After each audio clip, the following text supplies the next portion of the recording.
22 часа 28 минут. Масса...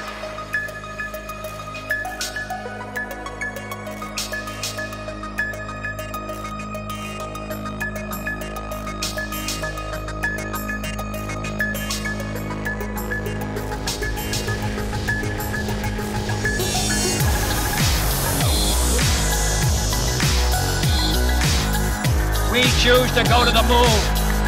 We choose to go to the moon.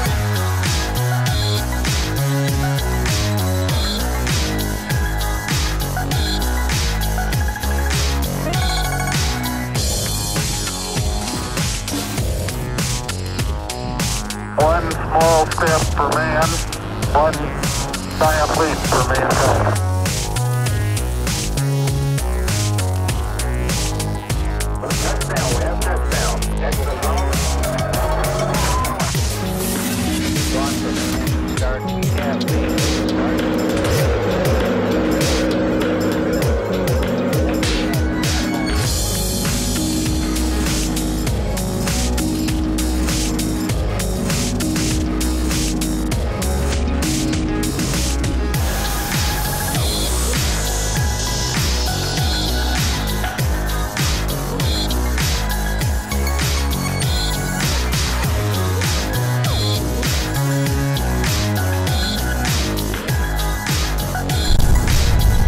Dragon deploy verified.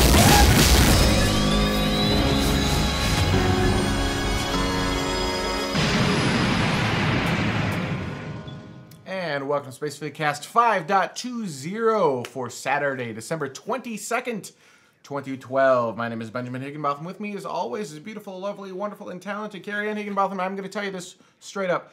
We didn't think we were going to be here anymore. End of the world, so we didn't really prep a show. We were out late last night. It was awesome. Yeah, so this show, yeah. And actually, we're still wearing the same clothes as yesterday. Actually, stay tuned in the second half of the show. Weird. Second half of the show, Ariane, I gave her homework to go and look at our predictions for 2012 and see how good we did. And you said, on that show, I said the single dumbest thing I've ever said in my life, and I don't actually know what it is I said. She won't tell me. And so we get to hear the single dumbest thing, and I've said some stupid stuff, single dumbest thing I've ever heard in my life, coming up at the second half of the show. But before we get there, let's go into some space news, starting off with Maston Space Systems, good friend Dave Maston. They tested their new Katana-class engine. Hang on, you know what? Let's just... You gotta see this. Well, it's just an engine test. But I know, but it's awesome. All right, here you go. Boom.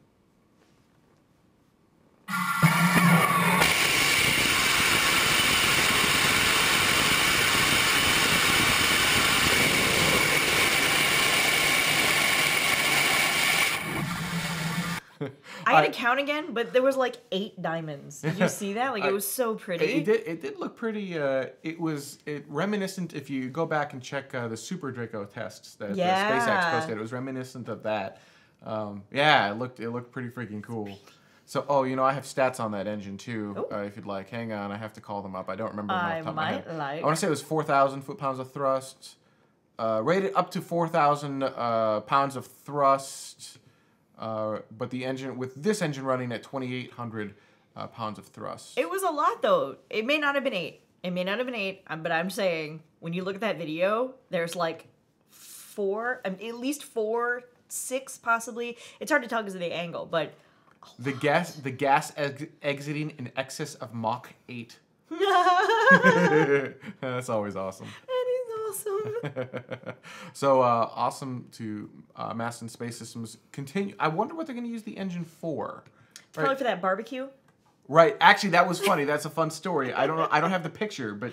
Oh, that's unfortunate. So Maston Space Systems lost 0 earlier this year.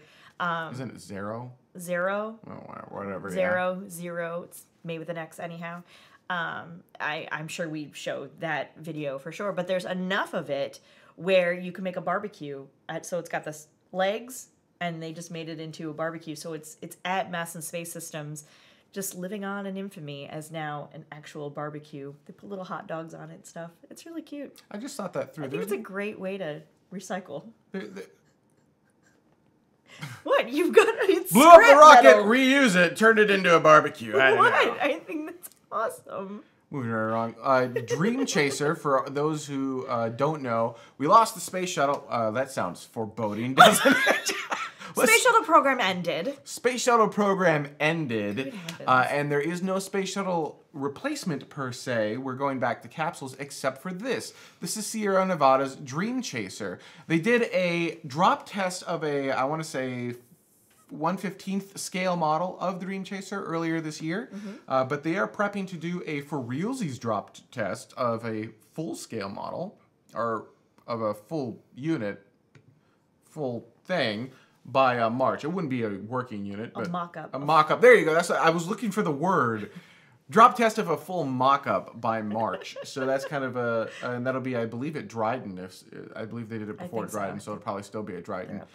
Yeah. So that is the way that works is it launches atop a rocket like an Atlas. Oh, hey, you know what? I can go back to the picture and describe it way better. Okay. Boom. Check this out. I'll drop Boom. the Boom. So it's sort of like the arrow at the end of a. It's like the actual arrowhead at the end of an arrow? Kinda, yeah. So you can see it launching atop an Atlas V rocket, then it separates from the Atlas V. You've got 7 humans on board, just as you would with the space shuttle. It can then go up to the International Space Station, dock, do what you need to do, and then it lands like an airplane, just like the space shuttle did. So the big difference here is, unlike taking, the space shuttle, you took off and you had the 2 external boosters and the that's not what. Wow! I told you. Wow. That's not 2 external boosters on the space shuttle would be kind of cool looking. Sure. It had the Let's 2 do solid that. rocket motors and the 1 external booster on the space shuttle. So this is the equivalent of just kind of strapping on a big external tank on the bottom of it instead of on the side. And the advantage of this is if there's any foam liberation, it's not going to hit. What did I say that's making you laugh? Nothing. All right, moving along. More spaceplane type stuff. Spaceship 2 is gliding with its rocket engine. That's right. It looks like they've actually completed at least the engine to the point where they can put it in for glide tests.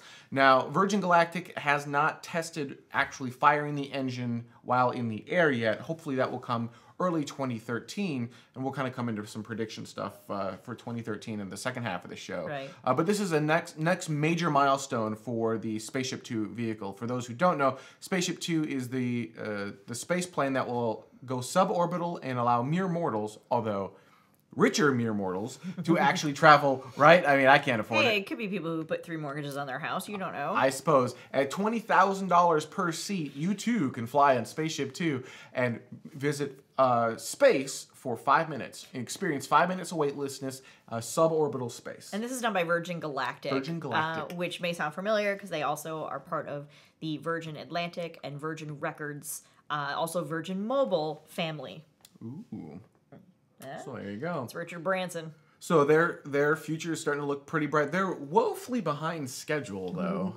Woefully. But they have said that they'll fly when they're ready and when it's safe. Yeah, and that So makes way more sense. It does, although I still would like to see them starting to fly, right? I want this next era of new space to begin, and yes, certainly SpaceX is doing stuff, but I want others too, right? Yeah. I want Virgin Galactic, I want X-Core, I want Sierra more fun Nevada. with more people at the party. It's more fun with more people at the party. Otherwise, you end up with this. So this is the space launch. I mean, that sounded negative. I don't mean it to sound. Otherwise, you only have one person at the party, and everyone knows how lonely that is. Is that what you meant, Benjamin? Sure. That's what I meant. That's what I meant by that. That's absolutely what I meant by that. So here's this. This is the Space Launch System. The core of the Space Launch System, the middle portion, has completed its preliminary design review, or PDR, and they're basically ready to begin building it, which means that according to NASA, they're right on track for a 2017 launch date. And if I remember my SLS stories correctly, they're going to look to do an Apollo 8 kind of style thing with the Space Launch System, where they'll launch it with the Orion crew capsule up top, uncrewed, just empty. And they'll go around the moon and sling it around back to us just to see if they can do that. And then they don't launch again for a number of years. And the next time they launch, they actually put humans on board. So yeah, the chat room is saying interesting things about whether or not they'll be ready. So in all fairness, we take politics as well, it's hard. The problem with the space launch system is it's riddled with politics, right? So, but if you take that aside, it comes back down to whatever gets humans out into the cosmos and helps us stay there. So, I'll leave it at that. Ariane Space, if you're familiar with them, over at the ESA, they've launched successfully their 53rd time. Awesome. And this launch was... That's awesome. I know, right? So we're a space show, so we'll show you a video of this launch. But this happened a couple days ago, and it was with 2 satellites. They're telecommunication satellites. One of them is actually named Skynet. Yep, they actually named satellites Skynet. But here you go. Here's the launch. Somebody had to do it. I know. Here's the launch from ESA. Or, I'm sorry. Here's the Ariane launch. 4, 3, 2, 1, top.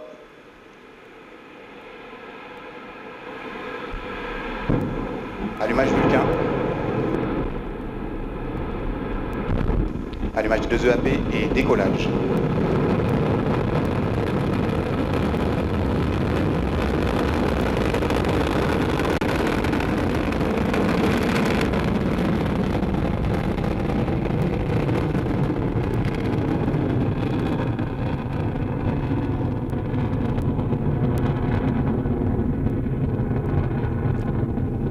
La propulsion est nominale, tous les paramètres à bord sont nominaux. All right. Missed that cut, didn't I? Yeah, the launch goes on for several more minutes, but it's at night, and I don't like to show. It's hard to see, unfortunately. It is what it is. You know, if you want to see the whole launch, hit this link right here. Boom, right about there. You can actually watch the entire launch. It was beautiful and it was awesome, and it just goes to show the stability of the Ariane launch platform. Yeah, it was Ariane pretty 5. flawless. Yeah, and we talked in previous shows about them moving to the Ariane 5 midlife evolution, I believe it's ME, and then the Ariane 6 as well. So extensions of the Ariane 5, essentially changing the upper stage, and then a whole new rocket when it comes to the Ariane 6. So that was, I believe, our last show, 5.19. So go ahead and check that out if you wanted to learn more about Ariane Space. But speaking of launches, we've got another launch. This is the Russian Soyuz. This is the Expedition 34-35 crew heading up to the International Space Station. Once again, space show. So here's your launch. By the way, before I go into that, notice the difference in countdowns between these 2 launches. Okay. So Russia and the U.S. back in the Cold War, for whatever reason, we decided to kind of standardize on 0 being the moment of liftoff, not when the rocket engine fires. Whereas Ariane Space, 0 is where the rocket engine fires, but it took like 10 more seconds for it to actually start lifting off the pad. I always found that weird. But pay special attention to public affairs officer who you hear voicing this over, and the countdown at which, just listen to the countdown. The tower now separating. 15 seconds and counting. Preliminary. Preliminary command confirmed. Engines firing. Main liftoff. 5, 4, 3, 2, 1, and liftoff of Tom Marshburn, Roman Romanenko, and Chris Hadfield, making their way towards the International Space Station. All parameters are normal. We copy. It's all on board. We are feeling well. Getting good first stage performance, the Soyuz delivering 102 tons of thrust from its 4 strapped-on boosters and single-core engine. Stages. First stage of that Soyuz measuring 68 feet in length and 24 feet in diameter, burning liquid fuel for the first 2 minutes and 6 seconds of flight. 5, 4, 3, 2, 1, and oh my God, it lifted off! Those were totally the fastest seconds ever. You don't always have to start a countdown at 5, right? You could just be like 3, 2, 1. I don't know. So clearly there was some delay that they were trying to work through. I also find it interesting that that engine is sitting there burning, and it feels like the flames are just coming up around the vehicle and engulfing the whole thing. And you're like, that does not look safe. And Just let it go. The Russians are like, it's on fire. It's fire. It go. Space. Oh God. All right. I do want to show. I know we're a little bit late for the next segment, but I want to show this anyhow. The Orion.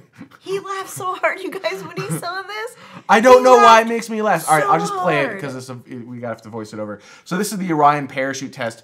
You'll notice they did parachute tests earlier. What this is they're testing to see failure modes for the Orion parachutes. Right. And Well, before they did some drop tests, and we've shown the drop test before. Sure. And this is the parachute so test. here's the drogue that goes, and I believe it was one of the drogues that was designed to fail. So the second drogue kind of opened like a split, and there's an Orion! I know. The whole carrier aircraft just burps an Orion. I know. I don't know why that makes me like... It's like drogue, blah! He died. He just rips this Orion away. Which, by the way, is done. That's designed to do exactly that. I know, but it looks You hilarious. want some high speed, yank it off of the aircraft carrier that's... I know. I still think it's hilarious. I don't know, looking. he showed me and I was like, yeah, man. And he's Obviously- like, oh, it's hilarious. Oh, the Orion capsule. Oh my god! Apparently, I'm the only one who finds it funny, but I do in fact find it funny. Yes. All right, stay with us. Last year's prediction. See how much of it we got right. And it was a successful test. Yeah. Is asking the yeah, it was exactly what they wanted to see. It worked great. Blah blah blah. We'll be right back. Look into her face, determination in her eyes. She won't give up or quit or fall for little fashion lies. Filled with awesome expectation, this girl's a fascination. And nothing in her way will keep her from her destination. Cause she's fire walking, she's fire walking. When it's hot, she keeps on moving. Through the heat, keeps on improving. Yeah, she's fire walking, she's fire walking to be free. Actually, no more launches for the rest of 2012, I Right. believe. So This year. And in fact, I believe this may be our last show of the year. I have a feeling we're not going to do one next week. So I do want to wish everyone a happy 2012 and a happy upcoming 2013. And we look forward to doing some awesome shows in the future. But before we go into our predictions for 2013, I had you do that homework of 2012. And I have notes. we should see how we fared in our predictions for 2012. So this was, what episode was this? 2-1. 4.21. All right, so And it was actually filmed, recorded in 2012. But Okay. it was our first show in LA. that's right, and we didn't actually swap out the season until March or something like that. Right, Yep. right. So I just want to be clear. So if anyone's looking for it, you can hit up spacevidcast.com. I searched for 2012 or 2011, and it popped up as one of the few. It's 4.21. It's also called A Look Back at 2011 and Forward to 2012. All right, so we should call this episode A Look Back to 2012 and Forward to 2013. Sure. Actually, I should let you guys name this episode because, and you'll see in viewer comments, best name of an episode ever by Trent. But we didn't actually call it that, so I should have let Trent. We need to let Trent name all of our episodes. All right, go ahead. So, first prediction. ESA's Vega launch on February 9th of 2012. Did it launch? I don't know. I tried to look it up, but I couldn't find it. ESA had a Vega launch, though. I mean, at least... Yeah, I think they had a test launch. One if I at remember some right. point, Yeah. yeah. I think it was. I can't believe I don't remember, but yeah. Okay, we're gonna call that one. Right.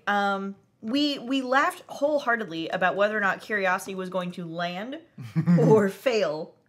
We figured that Sky Crane would go into effect, but then something would just let go, and all of Curiosity would just crash down into Mars. And we laughed pretty hard about that, actually. Dude, Sky Crane was crazy. Still is crazy. For those wondering, it's nuts, but it worked. So you know. Precisely what you said last time. Really? Well. Oh yeah, you were like, because dude, Sky Crane is crazy. I'm glad I'm consistent then. All right. But yeah, it was an epic win on that one. Right. Yeah, no, that was amazing. Okay. The Orion flight test in 2012, and you very wisely were like, 2012, I'm sure, or beyond. So I looked that one up, and it's now scheduled for 2014. You talked about, I said, oh, are we going to be able to watch that test flight? And you said, yeah, on the SVC Live channel. You said that. You said that. What? What's wrong with the Spacevidcast Live channel? We don't really have one anymore. Yeah. What we do No, this? but you were like, oh, no, we're totally, absolutely, because we're so, Blah, our blah, live blah. channel, blah, blah, We blah, still have a blah. live channel. That's how people are watching right now. Anyhow. The SpaceX launch was the COTS 2-3 CC Dev was supposed to go off February 7th. Didn't actually go off till May 22nd. Yeah, whatever. Right? Still happened in 2012, so that's a win. We talked about going to Space Up San Diego, which we did do, and then how we kept hearing rumblings of other Space Ups. And the interesting thing to me was that the only Space Ups that we listed were like Florida, Minnesota, Michigan, Houston, that kind of thing. So and almost none of them actually happened. almost none of them in the U.S. happened. We didn't even remotely predict that Space Up was going to take off overseas. Since then, there's been like 3 or 4 of them since September that are all happened overseas. Awesome. It's amazing. It's totally awesome. And then my single favorite thing. Is this what I said that was stupid? Yes, that you've ever said, and it's on record and everything. Yep. We were talking about Phobos Grunt. Yeah. And for some reason, you couldn't exactly remember the mission of Phobos Grunt. I don't know why. I seem to remember. And so you're like, so Phobos Grunt is going to Enceladus, right, everybody? I remember doing that. And My then- brain, and then I'm like, 10 to 15 seconds Phobos. later, you didn't correct yourself, though. The chat room corrected you, and you're like, oh my god, of course, I'm so stupid. Of course Phobos Grunt is going to Phobos. You even called it, you were like Phobos Grunt or Phobos Ground, and you never made that connection. And so the chat room started yelling at you. Thank you, Zigger, by the way, who was shouted out on the last episode of correcting Ben. Yeah, Phobos or Phobos Grunt would be going to Phobos, one of the moons of Mars, by the way, in case you weren't aware. That for some reason you were completely convinced was going to Enceladus. You mentioned it 2 other times in that show. Well, about hang how on, stupid I it was that right. you said I it. was, in a way, I was right. So Enceladus, a rock of ice, essentially, right? Phobos never really actually got out of Earth's atmosphere and plummeted back into the ocean, which is just liquid version of ice. So, in a way, I was right. So the Phobos Grunt mission did end up failing originally. It tumbled back down to Earth in January 15th of 2012, but they are going to be sending another one up for the same mission in 2014. So, all right, we should have predictions on that one. We should have a Phobos bet jar going on. All right. Anything else that we have for? No. Then we had a whole lot of. Well, that's basically it for this year. You tell us what you think is going to happen with China, with commercial satellites, with humans in space. You know, if Russia still keeps having these issues, what are we going to do? Everyone, please leave your comments on our website. And no one did. And then we never talked about it again. We fixed that though. Sort of, except there were 8 comments on the original website that didn't port over. So now when you go to it, it doesn't look like there's any. It says that there's 8 comments and I can't get to them. Oh. We'll fix that later though. Will we? But really, will we? We'll figure something out. Anyhow, so there you go. All right, so before I spoil your list. You always say this. Yeah, because you always just regurgitate what I say. Because I never think about it. But you knew that was the topic. It says right there, predictions for space. So what are your 2013 predictions for space, other than the... Okay, so I think that some of the companies that we've been talking about very late on in the year, we've always been talking about Maston, but, you know, Dreamchaser's coming right along. Because I have a man crush on Maston. Who doesn't? And he knows it, too. But, you know, Maston Space Systems is doing some really big strides. And they're kind of doing a slight Apple thing where they're keeping a lot of it quiet, right? Yeah. They're not necessarily going, hey, everybody, this is totally things that we've got going on. But, like, you know, some stuff, you kind of find it, and it doesn't leak out necessarily, but somebody will just trip over a Maston video and go, this is so cool! Yeah. Right? All right. So what's your prediction of Maston then in 2013? I think they're just going to continue along, and I think more so outside of the tiny little Maston stalkers that we are, I think more people are going to hear about them and be familiar with the name. There's a friend of mine who lives out on the East Coast who was saying something about, like, yeah, I went to this conference and, like, everything was Maston, and I hadn't really ever heard anything other than when you guys talk about him. So I think that's going to ahead of the game, Spacevidcast is. No, I do. I mean, I think that a lot more people are going to become more aware of Maston Space Systems and everything that they're doing, and they're not a joke, and they didn't just win Northrop Grumman Lunar Lander Challenge and then go into a hole somewhere. They're doing a lot of really great stuff, and so. Speaking of, whatever happened to Armadillo? I mean, I know they're still doing stuff, but we don't really cover them all that much. Well, that's because Wicked has not made any videos for them anymore. It's basically what it comes down to. They lost their Brockert. They lost their Brockert. Yeah. .com or something, right? Other predictions for 2013? I think Dreamchaser's gonna come along as well, but again, I don't think any of these things are gonna happen fast enough. I don't think we're gonna see really big things happening until 2014, honestly. Do you ever or like really, really late 2013. Do these things ever really happen and you feel like they're big at the time though? Yeah, there was this really cool launch that happened this year called SpaceX. All right, fair enough. Right? Not only, I mean, they birthed with the International Space Station. So, I can't comment on SpaceX at all right, for 2013, but that's you fine. can because you have no information on SpaceX whatsoever. So what do you think will happen to SpaceX in 2013? I think, well, because there were a couple issues in this last launch.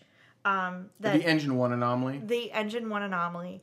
I'm sure knowing NASA is, everybody wants everything to be safe, right? So I know that they're looking into it, but my understanding is that until all of that stuff sort of gets resolved, that the pace of everything is kind of slowed up a little bit. So I know that they, a year or two ago, had wanted to target another February launch, and yet I haven't heard any rumblings of whether or not that's still on track. So I'm guessing that's going to get pushed off really soon.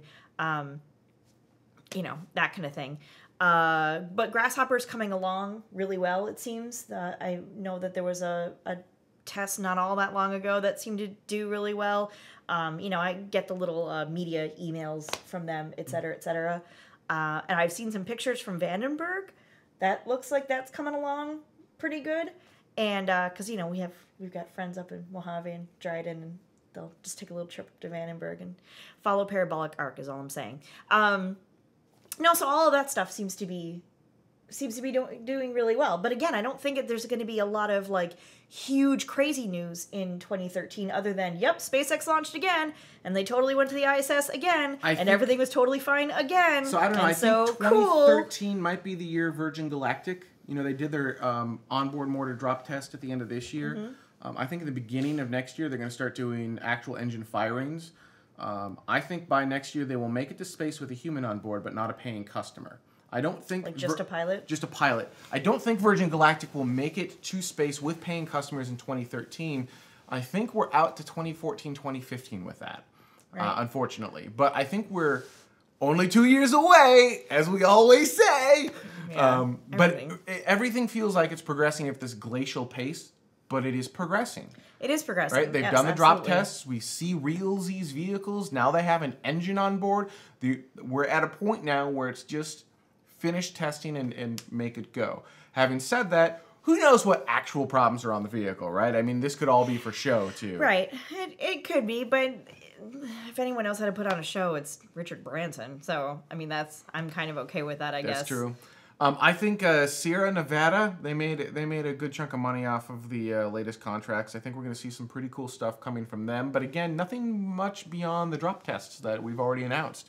I don't think we're going to see any huge... I kind of agree on that. I don't think we're going to see any huge stuff there. I think the tipping point was actually 2010 when all of this started to begin, but you didn't see anything. Right. And we're not going to really see... I think I agree. I think we're not going to really see the fruits of this until 2014. I would actually say 2015.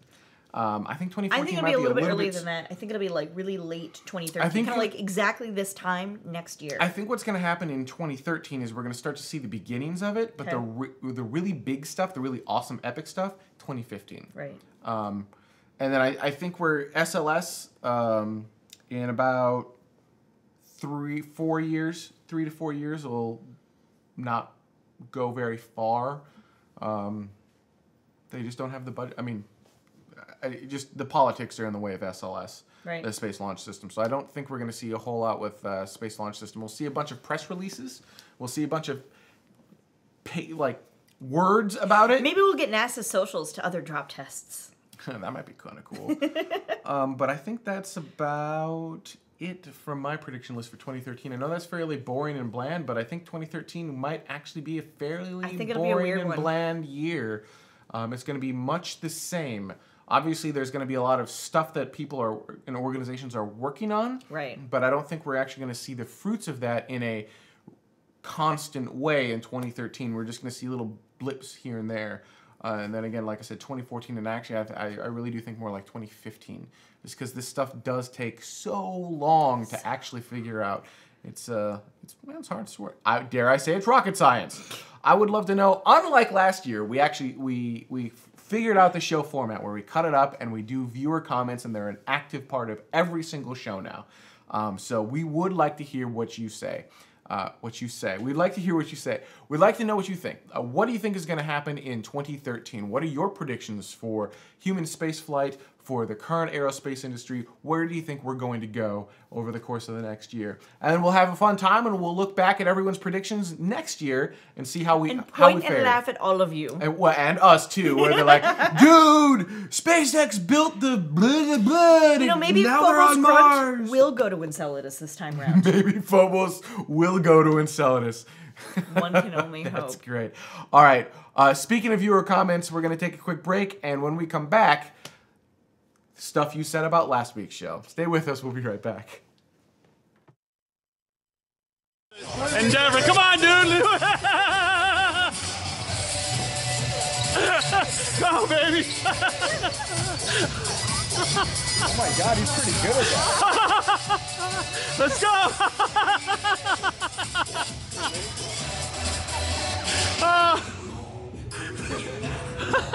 Hey, you gotta do the elevator scene. Come on. Oh yeah. Elevator scene.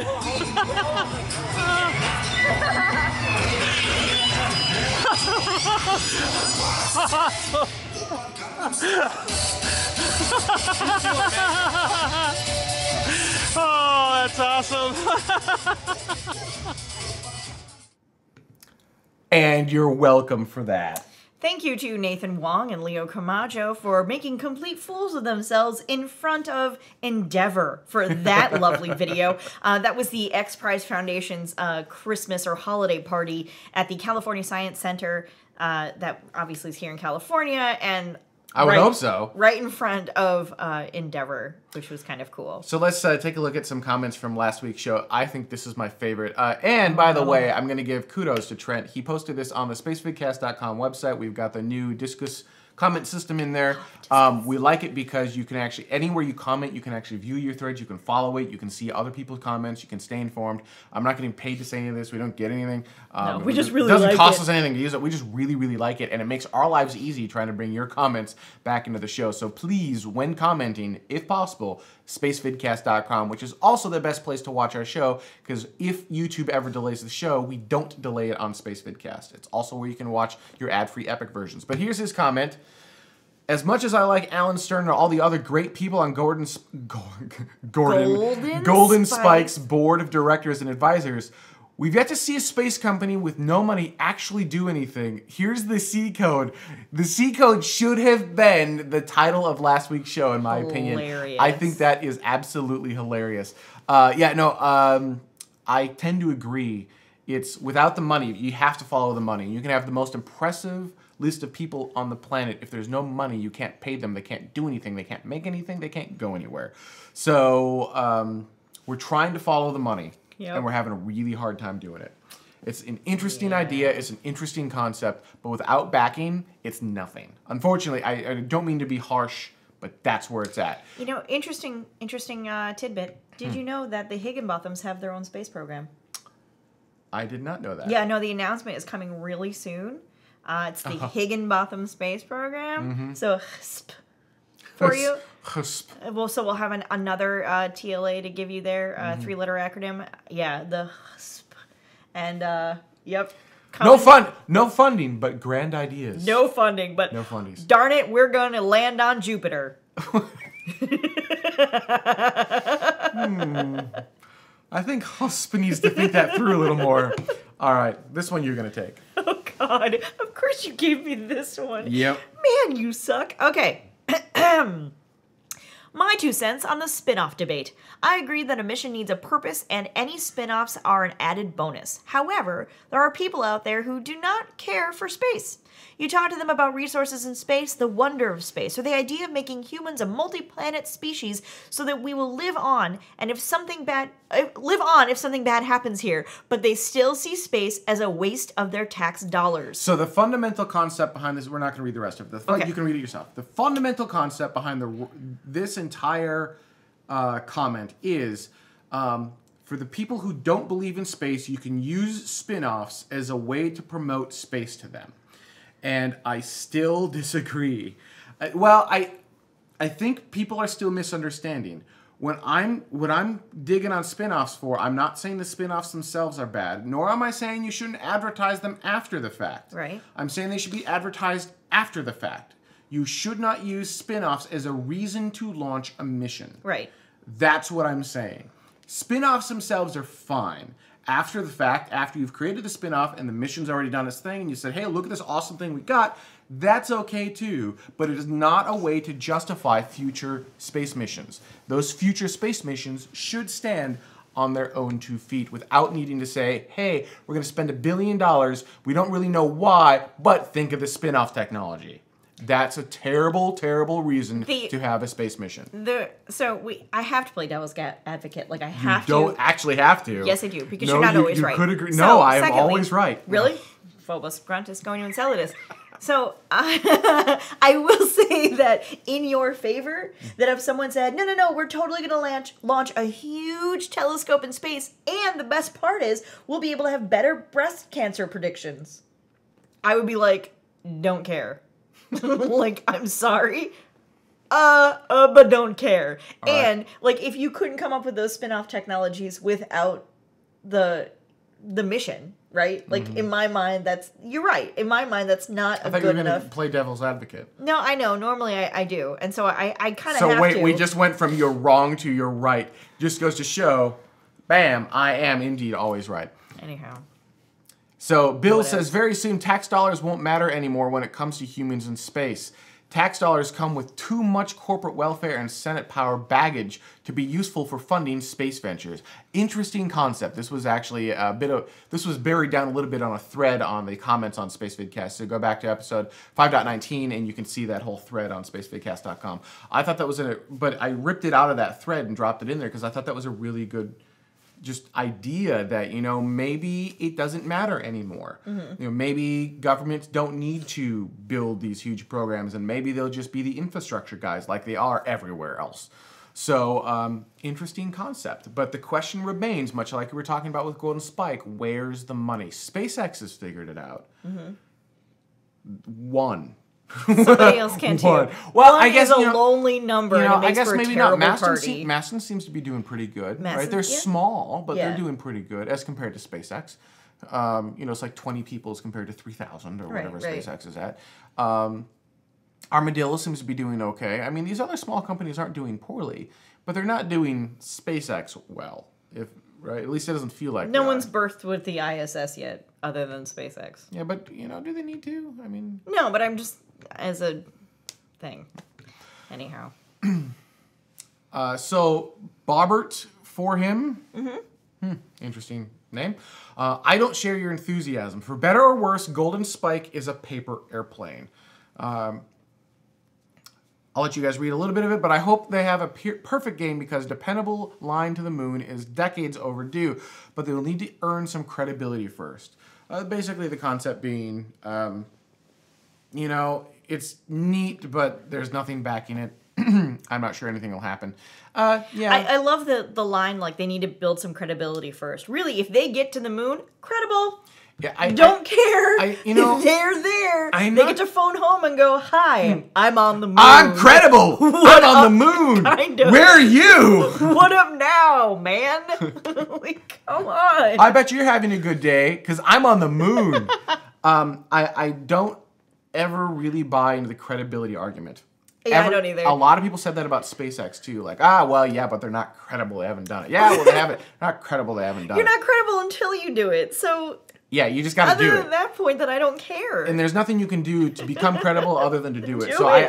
I understand the need to say, yeah, well, they haven't done anything yet, so blah, blah, blah. But you shouldn't dismiss them. At the same time, you can't be like, well, NASA, they're totally credible. Because look what's happened, man. We haven't been back to the moon in 40 years. That's true. Although... They totally did it once. Hang on. We cannot cool. Can't blame NASA for that. Why didn't Russia go? Why hasn't China gone? No, but that's what I'm saying. Like, then with that line of argument, the only people that are credible are NASA. Yeah. That's stuff. Things I can't say. Flip on side of the air. argument from Helios Works AV. Even Golden Spike doesn't leave the drawing board, is planted a seed into people's minds. So this is a good thing because it's bringing awareness, it's planting seeds into the human consciousness, as it were, and getting people excited about space. I'm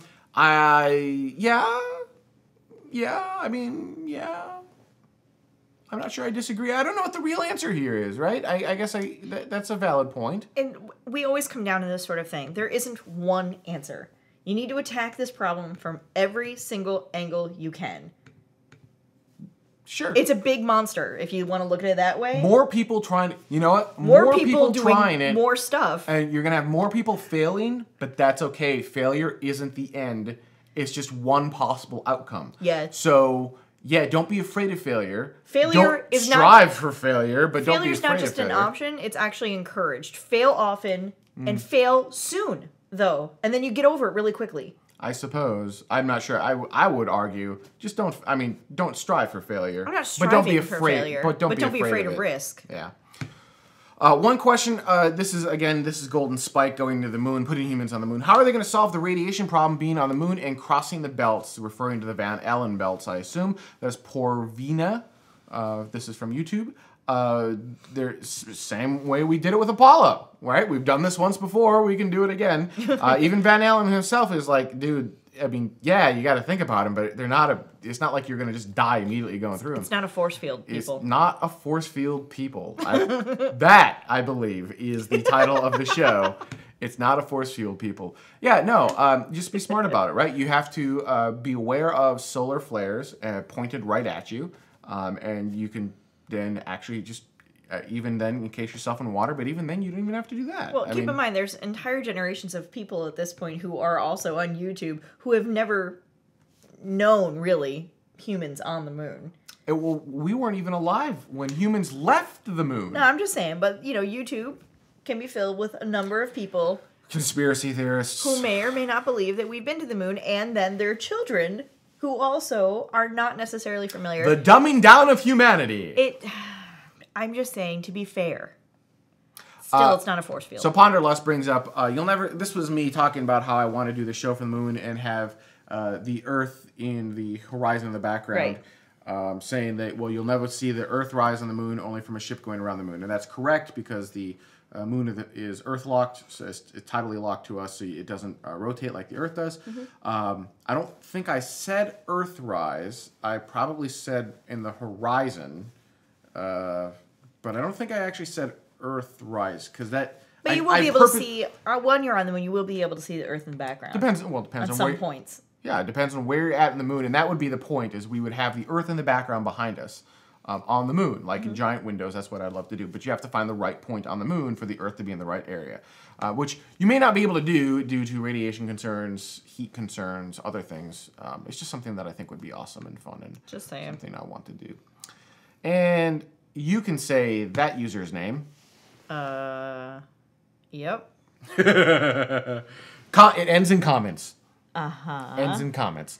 Is it like Ehadix comments? I have no idea. Ehadix I believe that if humanity maintained and built upon the enthusiasms for space exploration, which was cultivated during the space race, then it would have progressed a lot further in space exploration by now. But instead, like lazy fat cats, it is relapsing into idleness, and thus it has become preoccupied with short-sighted and downright petty focuses. Tired of being trapped on the Earth? Want to explore the stars. Yeah. You know, you can always go back and say, what if, what had, you know, if you look at one of those moments in history where you just had this huge uptick of technology and science and the wellness of life for people, space race was pretty much it, right? The amount of technology coming out of that was astronomical. Ha, pun intended. And it's a little bit sad that we no longer have that anymore. We don't have an active space race per se, but this new space race, the new space, race, there you go. New space race? New space race is exciting. It's doing Apollo without the moon per se, but going to Mars, possibly some companies going to the moon, but staying, not flags and footprints, actually staying. And that's exciting too. And Apollo was a perfect storm, but it showed that we could do it. And now what we need are the Howard Hughes of the industry to come in and say, and we can repeat this, and I can do it better, I can do it more awesome, and just having fun and playing with it and making it go. Maybe that's Elon Musk, maybe that's Dave Maston, maybe that's John Carmack, maybe that's a little bit of all of them. But kudos to all of them for giving it a shot. Totally. And I don't think it's quite as dire as sometimes a lot of people make it sound. Yeah. We are in a very, very exciting time right now. There is a lot of amazing stuff going on. As much hard time we give SLS, most powerful rocket humans have ever built, ever. Imagine what you could do with that, right? Just put a creative mind, assuming it gets built, which maybe it will. Assuming it gets built, imagine the payload you could put down that. Right. Imagine what you could actually do with that. Even outside of that, you've got SpaceX doing amazing things with rocket reusability and their new MCT, whatever that's going to end up being. That sounds pretty awesome. You've got Masten Space Systems, this little 20-person company making engines that you could use to essentially land on the moon. Right? I mean, you could use that engine for something like that. Yes. Some reason in my head, because you said MCT and then Master right after it, I was like, Maston Company Talks. Maybe that's what it stands for. We don't know. The SpaceX MCT is a Maston Company Talk. Yeah. SpaceX buying Maston, that would be awesome. Can I predict that? Oh, all right. Predict it. Your prediction. I shall say, in 2013, because it's not really going to happen. In 2013, SpaceX will start talks with buying Maston. Really? Start talks with buying Matt? Could you make that less definitive? Sure. They're totally going to buy them by March 31st. There you go. Is that better? All right. So those are our comments from this last week's show. Thank you, everyone, for sending in your comments. It's always fun. We do this show with you, not necessarily for you. The whole idea is to all of us engage and talk and have fun and keep the excitement about the cosmos alive. And, sometimes we'll disagree, sometimes we'll agree, but it's always fun, and I think that's kind of the point. And I'm in 2013, I'm probably going to add a little bit, we're going to play with the show format a little bit more. I think we got a really good 3-segment thing going on, but I think I want to add a little bit more fun into the show in the forms of, like, sci-fi kind of stuff. Well, we're all interested in sci-fi, too. Well, it'll still be the show. You're like, add some more fun. Oh. Well, there was a season where it was just giggling, right? That's just constant true. giggling. Not bad. I'm just saying it might be fun to, there's a new Star Trek movie coming out. Just talking about that a little bit. A little bit, not a lot of it, right? So that, and then some of how that technology actually applies in real life, like some of the stuff. For example, your iPhone is better than their communicators. Like the Tricorder X Prize, perhaps? Tricorder X Prize. So there are ways you can tie this back in. But it's still fun and geeky, and we're all geeks, and we all like to have fun. So, yeah. So that's our show for likely all of 2012. I'd like to thank everyone so much for watching us, and we're going... Whoa. We're not going to do that. Ben lost the show. I lost the show. We'll see you in 2013.